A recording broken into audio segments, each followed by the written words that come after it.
हामीमध्ये धेरैलाई थाहा छ अहिले नेपालको गृह प्रशासन रवि लामिछानेको कमान्डमा चलिरहेको छ।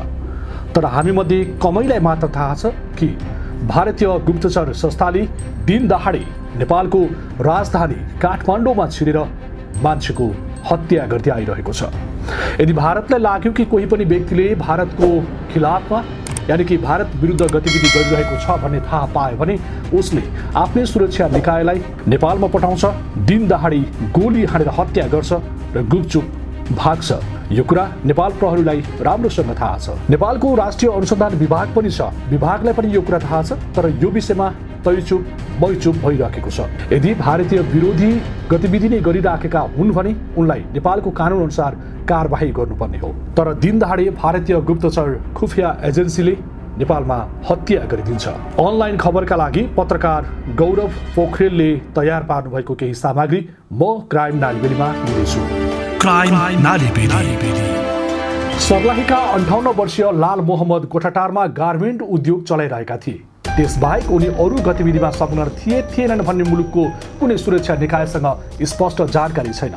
तर सन् 2079 असोज 3 मा गोठाटार काठमाडौँ स्थित डेरा अगाडि अज्ञात समूहको गोली प्रहारबाट मोहम्मद मारिए। भारतीय सञ्चार माध्यमले आइएसआईका नेपाली एजेन्ट काठमाडौँमा मारिए भन्दै समाचार लेखे प्रकाशन प्रसारण गरे। उनी पाकिस्तानी खुफिया एजेन्सी आइएसआईसँग आबद्ध थिए वा थिएनन् भन्ने विवरण सुरक्षा निकायसँग छैन। मोहम्मद विगतमा नक्कली नोट कारोबारसँग जोडिएका व्यक्ति हुन्, त्यसैले पनि उनी स्वतः नियमित प्रहरीको निगरानीमा हुनुपर्ने व्यक्ति थिए। अझ उनी विरुद्ध पटक पटक आक्रमण समेत भएको थियो। अनामनगर पुल नजिक 20 असार 2064 मा जाली नोट कारोबारी अर्का अभियुक्त बलराम पटवारको हत्यामा संलग्न रहेको अभियोगमा मोहम्मद 9 वर्ष जेल बसेर निस्किएका थिए। झन्डै 8 वर्ष अगाडि गृह मन्त्रालयलाई भारतीय खुफिया एजेन्सीबाट सूचना आयो।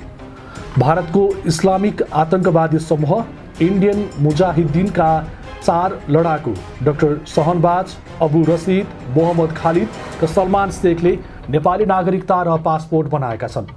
सन् 2008 को श्रृङ्खलाबद्ध विस्फोटमा संलग्न उनीहरूले सुनसरीको हरिनगरा गाउँपालिका भुटाहा बजारमा सेल्टर लिएर बसेको भारतीय पक्षको दाबी थियो। यसमा स्थानीय शिक्षक खुर्सिद अन्सारीले उनीहरूलाई सहयोग गरेको भारतीय पक्षको दाबी पनि थियो।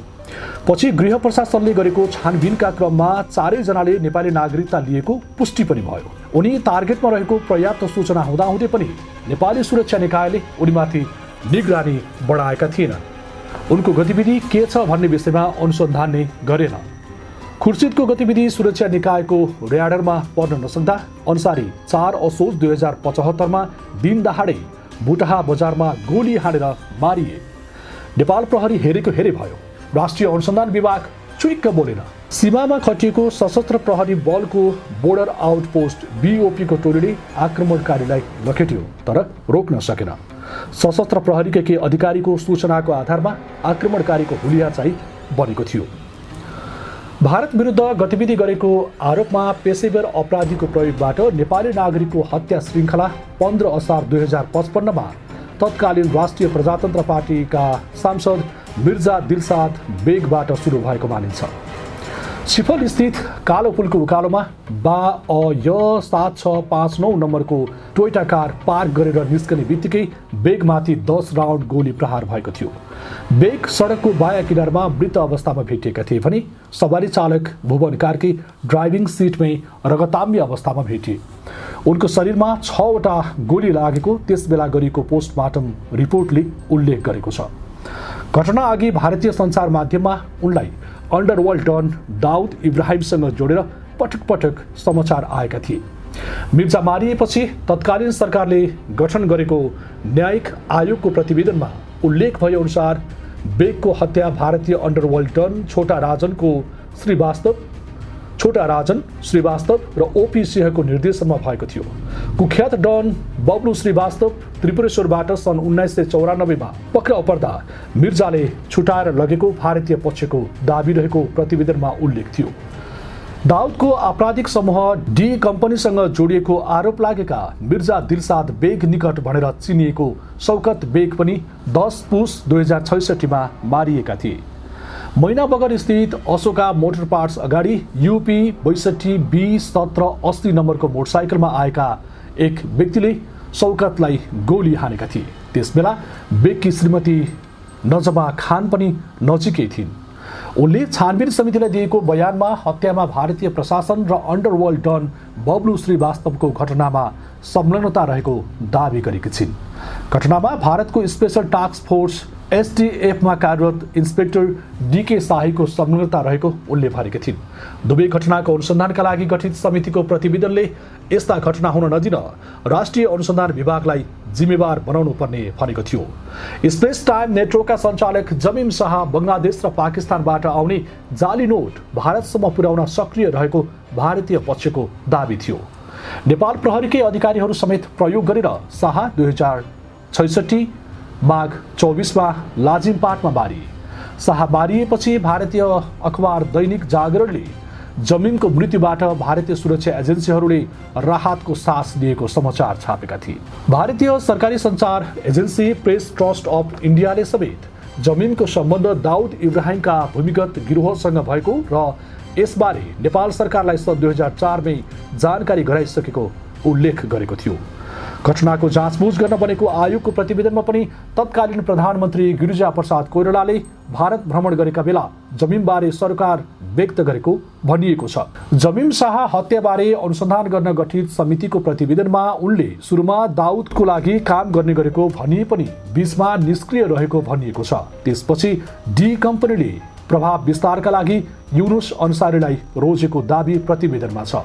अन्सारीमाथि केन्द्रीय कारागारको सार्वजनिक भेटघाट कक्षमै 2067 साल फागुन 26मा गोली प्रहार भएको थियो, तर संयोगले उनी बाँचेका थिए।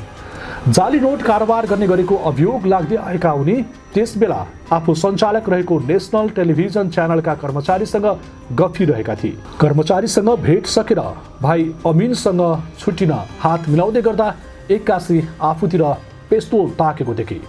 एक्कासी ग्रिलको प्वालबाट हात छिराएर पेस्तोलले 3-4 पटक फायर गर्ने कोसिस गरेको देखेपछि मलाई नै मार्न खोजेको भन्ने भयो। उनले त्यसबेला गठित छानबिन समिति समक्ष भनेका थिए।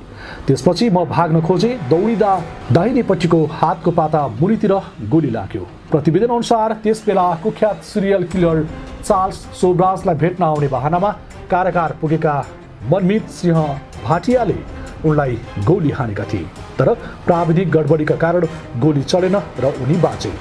गोली चलेको थाहा पाएपछि त्यहाँ ड्युटीमा खटिएका प्रहरी जवान प्रमोद चौरसियाले उनलाई नियन्त्रणमा लिएका थिए। पछि सञ्चार माध्यम मार्फत तस्बिर सार्वजनिक भएपछि ती व्यक्ति नै नेपालगञ्जमा भएको मजिद मनिहारको हत्यामा संलग्न रहेको भन्दै परिवारले शनाखत गरेको थियो।